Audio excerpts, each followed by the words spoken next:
अस्सलाम वालेकुम क्लास। अच्छा, आज की हम जो हमारी लैब है इसमें हम देखेंगे कि किस तरह से हम बेसिकली मैनेजमेंट स्टूडियो को यूज़ करते हुए डेटाबेसेस क्रिएट करते हैं। डेटाबेसेस के अंदर टेबल्स क्रिएट करवाएंगे और ये देखेंगे कि टेबल्स के अंदर जो उनका मेटा डाटा यानी कि जो उनके हमारे पास एट्रीब्यूट्स है, कॉलम्स हैं, उनको देखेंगे। उनकी डाटा टाइप्स के बारे में बात करेंगे कि डाटा टाइप्स कैसे डिसाइड की जाती हैं और उसमें डाटा इंसर्ट करके देखेंगे। इसके बाद हम ये भी देखेंगे कि अगर हम कोई कॉलम फर्स्ट अटैम्प्ट में मिस कर जाते हैं ऐड करना और हमें बाद में उस टेबल के अंदर ऐड करना पड़े तो किस तरह से हम उसको ऐड करेंगे, प्लस और उस कॉलम के अंदर हम डाटा कैसे इंसर्ट कर सकेंगे। ठीक है, तो आज की टास्क जो है हमारी, हम वो स्टार्ट करते हैं। इसमें हम क्या काम करेंगे, सबसे पहले हम स्टार्ट करेंगे सबसे पहले डेटाबेस क्रिएशन से। हमारी पहली कमांड क्या होनी चाहिए इसके अंदर, क्रिएट डेटाबेस।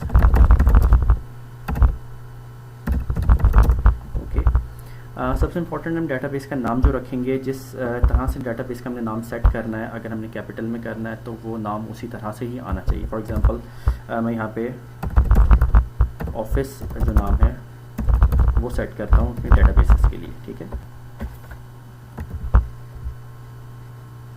इसके बाद क्या करना है, हमने कमांड को एग्जीक्यूट करके देखना है कि हमारे पास ये कमांड होती है। ठीक है, हमें यहाँ पे इशू आया, हमने सेमी कॉलन देना था, हमने इसमें कॉलन ऐड कर दिया। नाउ अब हम इसको दोबारा एग्जीक्यूट करके देखते हैं। ओके, हमारे पास पहले से ये डेटाबेस जो है इस नाम से एग्जिस्ट कर रही है। ठीक है, सिंपल तरीका है कि हम इसको किसी भी नाम से कर सकते हैं। फॉर एग्जांपल मैं अपने नाम से इसको एफिलिएट कर देता हूँ, क्रिएट डेटाबेस उमर। ठीक है, डेफिनेटली ये डेटाबेस मेरे पास नहीं पड़ी, तो ये डेटाबेस मेरी फ़ौरन जो है वो यहाँ पे क्रिएट हो गई है। ठीक है, इसको चेक किस तरह करेंगे कि हमारे पास डेटाबेसेस यहाँ पे आई है। डेटाबेस को हम रिफ़्रेश करेंगे, इसके आइकन्स के अंदर जाएंगे, ये देखें आप, यहाँ पे मेरे पास ये डेटाबेस एग्जिस्ट कर रही है। ठीक है, इसको एक्सपैंड करके देखते हैं, टेबल्स में आते कि क्या हमारे पास कोई टेबल पहले से मौजूद है। ठीक है, अभी तक हमारे पास कोई टेबल इसके अंदर नहीं है, तो लिहाजा हम इस डेटाबेसेस के अंदर अब अपना फर्स्ट टेबल क्रिएट करते हैं। सबसे पहले हमें ज़रूरत है कि हम इस डेटाबेस को यूज़ करते हुए इस डेटाबेस के अंदर काम करें। सो कमांड क्या होगी, यूज़ उमर। ठीक है, इसने यहाँ से पिक किया ताकि हम इस डेटाबेस के अंदर फॉल कर सकें। राइट, कमांड हमारी सक्सेसफुली कंप्लीट हो गई है। नाउ हम क्रिएट करेंगे अपना table, create table. Right, table का नाम हमने क्या रखना है, हम एम्प्लॉय रख लेते हैं। राइट, टेबल के अंदर हमने एट्रीब्यूट्स यानी कि कितने कॉलम्स हमने क्रिएट करने, उसकी डिटेल्स हमने सबसे पहले यहाँ पे देनी है। सबसे पहले एम्प्लॉय आईडी ले लेते हैं, आईडी। ठीक है, इंटीजर इसका हम डेटा टाइप रखते हैं। दैन एम्प्लॉय नेम ले लेते हैं।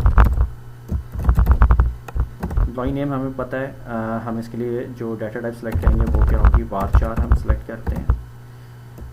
साइज़ देंगे, नेम्स को हम किस साइज़ के अंदर हम लेकर आ सकते हैं। अक्सर आपने देखा है जब हम डेटाबेसेस के अंदर या कहीं पे अगर आप फॉर्म अप्लाई करें और आपका नाम वहाँ पे पूरा टाइप ना हो रहा हो, तो वो यही बात होती है कि यहाँ पे जो साइज़ दिया होता है अगर वो छोटा रह जाए तो आप अपना नाम पूरा एंटर नहीं कर पाते हैं उसके अंदर। सो लिहाजा हम इसमें क्या साइज़ दे देंगे, हम 25 का साइज़ दे देंगे। ठीक है, स्पेसिंग भी इंक्लूड होती है आपके नाम के अंदर यहाँ पे। राइट, इसके बाद क्या कहते हैं, हम एड्रेस के ऊपर आते हैं। डेफिनेटली एड्रेस है, varchar डेटा टाइप है, और एड्रेस जो है हम इसको 40 कर देते हैं।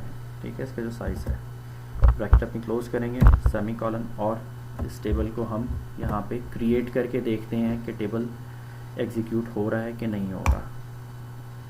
ये देखिए अब यहाँ पे हमारे पास आ रहा है कमांड कंप्लीटेड सक्सेसफुली। ठीक है, इसको चेक कर लेते कि क्या ये टेबल हमारे पास क्रिएट हुआ है। हम अपनी जो डेटाबेसेस हैं जो उमर के नाम से, इसको रिफ़्रेश करके देखते हैं। ओके, ये अब आप देखें हमारे पास ये टेबल यहाँ पे आ गया है dbo.employee के नाम से। ठीक है, टेबल को चेक अगर आपने करना हो कि टेबल के अंदर हमारे पास ये कॉलम्स किस तरह क्रिएट हुए, तो हम सेलेक्ट की कमांड जो है वो यहाँ पे यूज़ करके देखेंगे। सेलेक्ट स्टैटिक का मतलब है उस टेबल में जो कुछ है वो हमें शो करवा देगा। तो हम किस टेबल से आपने करना है, हमारे पास एम्प्लॉई का टेबल है। हम जैसे जाएंगे देखिए हमारे पास यहाँ पे एक्सटेंशन में आ जाएगा कि एम्प्लॉई का टेबल जो है हम यहाँ से इसको चूज़ करवाना चाह रहे हैं, ठीक है। जो भी कमांड हमने एग्जीक्यूट करनी, जो भी लाइन एग्जीक्यूट करनी है उसको हमें पहले सेलेक्ट करना है और फिर ये एग्जीक्यूट के बटन पे हम क्लिक करेंगे, ठीक है। ये देखिए हमारे पास ये नीचे नज़र आ रहा है कमांड एग्जीक्यूट हो गई, एम्प्लॉई आईडी, एम्प्लॉई नेम और एम्प्लॉई एड्रेस आ गया, ठीक है। यहाँ तक हमारी डेटाबेस और टेबल की क्रिएशन जो है वो कंप्लीट हो गई है। अब ज़रूरत रहेगी इस बात की कि हमने इसके अंदर डाटा किस तरह से इंसर्ट करना है, ठीक है। सो हम DDL की जो कमांड है इंसर्ट की वो यहाँ पे यूज़ करते हुए डाटा इंसर्ट करवाएंगे। सो हमारी जो कमांड है यहाँ पे वो क्या है, इंसर्ट इनटू, टेबल का नेम यूज़ होगा एम्प्लॉई, राइट। दो तरीक़ेकार हैं। एक तरीक़ाकार ये है कि जो हमने इसके एट्रीब्यूट्स डिफाइन किए थे, जो एम्प्लॉई आईडी है, एम्प्लॉई नेम और हमारे पास जो एड्रेस है, ठीक है, हम इनको प्रॉपरली जो है वो यहाँ पे एक दफ़ा दोबारा लिखें और उसके बाद इसकी वैल्यूज़ इसके अंदर एंटर करें, ठीक है। हम इस तरह से फर्स्ट वे के थ्रू करके पहले देखते हैं। एम्प्लॉई आईडी, एम्प्लॉई नेम और एड्रेस, ठीक है। ये तीन वैल्यूज़ हम के अगेंस्ट हम क्या ले रहे हैं, वैल्यूज़ का हमने ध्यान रखने के जो डाटा टाइप्स हमने एंटर किए हैं उसी के अंदर ही हम वैल्यूज़ जो हैं वो इशू करेंगे। सबसे पहले आईडी, देन एम्प्लॉई नेम है,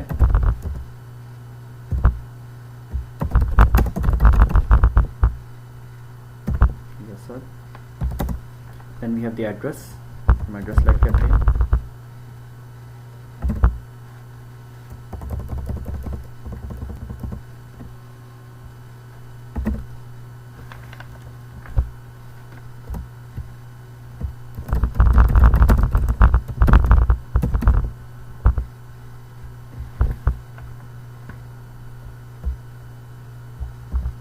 एड्रेस याद रखिए बार चार है, इसके लिए हमें इस पर ये डेटा से ये हमें सेलेक्ट करना पड़ते हैं, ठीक है। ओके, सेमीकोलन पुट किया और हमारी पहली जो कमांड है हम इसे एग्जीक्यूट करके देखते हैं। Executed very one role affected successfully, ठीक है। चेक करते हैं कि रिकॉर्ड हमारे पास किस तरह से आ रहा है। अगेन हम सेलेक्ट की जो क्यूरी है इसको प्ले करके देखेंगे। अभी आप देख सकते हैं कि हमारे पास एम्प्लॉई आईडी जो है वो आ गया 1001 हमने सेलेक्ट किया था, एम्प्लॉई नेम अली असद रखा था और एड्रेस जो था वो हमारे पास P19 पीपल्स कॉलोनी के नाम से हमारे पास आ गया, ठीक है। हमने इसी तरह ही अगर हमने मज़ीद जो हमारे पास डेटा हमने इंसर्ट करना है एम्प्लॉयज़ का, तो हम यही कमांड्स जो हैं इनको हम यूज़ कर सकते हैं बार बार, ठीक है। हम क्या करेंगे, इनके अंदर की जो वैल्यूज़ है वो हम चेंज करवा देते हैं। यहाँ पे एम्प्लॉई आईडी हमने चेंज किया, डेफिनेटली एम्प्लॉई नेम भी न्यू होना चाहिए हमारे पास।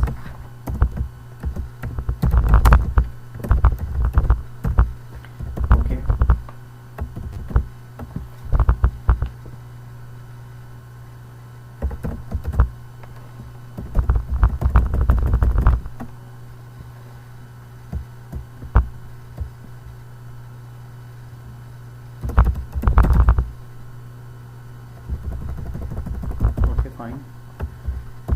सेकंड लाइन को, जिस लाइन को हमने एग्जीक्यूट करना है इसको सिलेक्ट करते हैं हम, इसको हम एग्जीक्यूट करके देखें। Again one rose affected successfully. हम 2-3 रैकेट्स पहले ऐड करते हैं और फिर देखते हैं कि हमें इसका रिजल्ट क्या नज़र आता है, ठीक है। डिफरेंट एम्प्लॉय आईडी है, एम्प्लॉय नेम भी डिफरेंट आएगा हमारे पास यहाँ पे।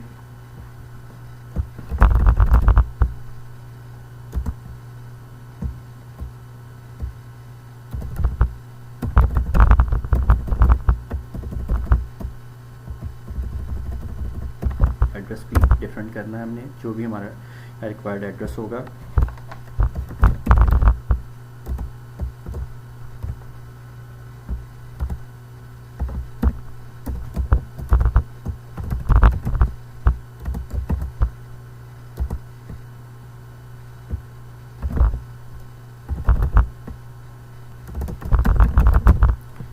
फाइन, ठीक है, हमने एड्रेस ऐड किया, हम इसको एग्जीक्यूट करके देखते हैं, ठीक है, ये रोज़ हमारी इफेक्टेड हो गई हैं, मतलब कि रैकेट एंटर हुआ है। रैकेट को चेक करने के लिए दोबारा हम क्या करेंगे, सेलेक्ट की स्टेटमेंट के ऊपर जाएंगे, सेलेक्ट स्टारिक फ्रॉम एम्प्लॉय। ठीक है, ये देखिए हमारे पास तीनों एम्प्लॉयज़ का जो रैकेट है हमारे पास एंटर हो गया है। ठीक है, अब हम ये देखते हैं कि अगर हमें कोई नया कॉलम ऐड करना हो इसी टेबल के अंदर तो हम फिर उसके अंदर क्या करेंगे। ठीक है, हम इसमें आल्टर की कमांड यूज़ करेंगे। आल्टर पे हमें किसको बताना पड़ेगा, हमें सबसे पहले बताना होगा कि हमें किस टेबल को आल्टर करना है। ठीक है, टेबल हमारे पास एम्प्लॉय का है, हम इसमें सिटी का कॉलम ऐड करना चाहते हैं। ठीक है, हम कॉलम ऐड कर रहे हैं तो डेफिनेटली इसकी हमें डेटा टाइप और साइज़ जो है वो दोनों इशू करना होगा। सो डेटा टाइप क्या हमारे पास आएगी, बार चार्ट हम सेलेक्ट करते हैं यहाँ पे, और साइजिंग के लिए हम क्या करते हैं, हम 20 कर देते हैं। ठीक है, ये करके ऐसे एग्जीक्यूट करके देखते हैं। देखिए एग्जीक्यूशन के बाद command completed successfully, it means कि हमारी जो कमांड है ये प्रॉपर्ली एग्जीक्यूट हो गई है। एग्जीक्यूट होने के बाद दोबारा से हम टेबल की शेप देखते हैं कि टेबल हमें क्या बता रहा है यहाँ पे। ठीक है, सेलेक्ट स्टारिक फ्रॉम एम्प्लॉय किया हमने, आप देख सकते हैं हमारे पास सिटी आ गया जो कि बिल्कुल नल के अंदर हमारे पास शो हो रहा है। राइट, ओके, अब इसमें अगर हमने वैल्यूज़ को ऐड करना है तो हम क्या करेंगे, डेफिनेटली हमें दोबारा से इसके अंदर कुछ वैल्यूज़ जो हैं वो अपडेट करना हो। पहले हमने इंसर्ट की थी, अब अपडेट करनी, क्योंकि एग्जिस्टिंग रैकेट हमारे पास पहले से एग्जिस्ट कर रहा है और जो 3 रैकेट्स हमारे पास पड़े हुए हैं, ये जो एम्प्लॉय ID 1001, 1002 और 1003 के साथ पड़े हैं, इनको हमने अपडेट करना है सिटी वाइज। ठीक है, तो हम क्या करेंगे, हम इसमें अपडेट की कमांड यूज़ करेंगे। अपडेट किसको कर रहे हैं, जिस टेबल को हम कर रहे हैं दैट इज़ एम्प्लॉय, इसके अंदर सेट सिटी। राइट, हम उसको सिटी को बता रहे हैं कि सिटी इक्वल्स टू क्या कर रहे हैं हम,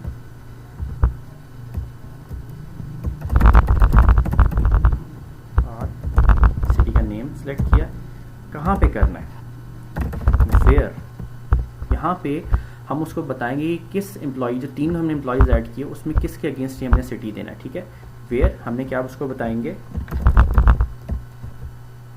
एम्प्लॉय ID इक्वल्स टू, ठीक है, ये मेंशन करेंगे और इसको हम एग्जीक्यूट करके देखते हैं।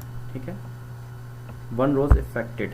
ठीक है, एक रैकेट जो है जिस एम्प्लॉय का ID 1001 है वो इफेक्टेड हो गया है। ठीक है, मतलब कि उसमें ये एग्जीक्यूट हो गया सिटी। हम चेक करते हैं क्या रैकेट हमारे सामने आ रहा है, ये देखिए सिटी के सामने हमारे पास ये फर्स्ट सिटी जो है ये एम्प्लॉय ID 1001 जो है इनके अगेंस्ट इनका सिटी मेंशन हो गया। ठीक है, इसी तरह से हम जो बाकी 2 हमारे पास एम्प्लॉयज़ हैं उनके भी हम जो रैकेट है वो अपडेट करके देखते हैं किस तरह से करेंगे। हम डिफरेंट सिटी यूज़ कर सकते हैं। ठीक है, एम्प्लॉय ID, लेकिन हमें ये देखना पड़ेगा ये यूनिक होते हैं, हमें प्रॉपर एम्प्लॉय ID जो है वो यहाँ पे हमें इंसर्ट करना है। ठीक है, फिर एम्प्लॉय ID विल बी 1002। ठीक है, हम 1002 के लिए कर रहे हैं, तो हमारे पास सेकंड एम्प्लॉय है। Right, execute, rows affected successfully. Right, third employee हमारे पास जो लास्ट है उनके भी हमें पहले सिटी जो है वो यहाँ पे हमें चेंज करके न्यू सिटी जो भी उनका सिटी है वो हमें एंटर करना होगा यहाँ पे। ठीक है, राइट, रावलपिंडी हमने ऐड किया, एम्प्लॉय ID हमारे पास क्या है यहाँ पे थर्ड एम्प्लॉय का 1003 हमने ये ऐड किया, लाइन सेलेक्ट की और इसको हमने एग्जीक्यूट करवा दिया। ठीक है, अब देखते हैं हमारा ओवरऑल रैकेट जो है वो किस तरह से टेबल के अंदर अपडेट हुआ है। ये देखिए, हियर वी गो, हमने एम्प्लॉय का जो हमारे पास टेबल है उसको हमने सक्सेसफुली कंप्लीट कर लिया। सिटी हमने बाद में ऐड किया था और उसके अंदर अब हमने जो ये सिटीज़ थे वो भी हमने इसके अंदर अपडेट कर दिए हैं। ठीक है, आई होप यहाँ तक की जो हमारी क्लास है ये आपको सही से समझ आ गई होगी। कोई क्वेश्चंस हो आप लोग पूछ सकते हैं। वेलकम।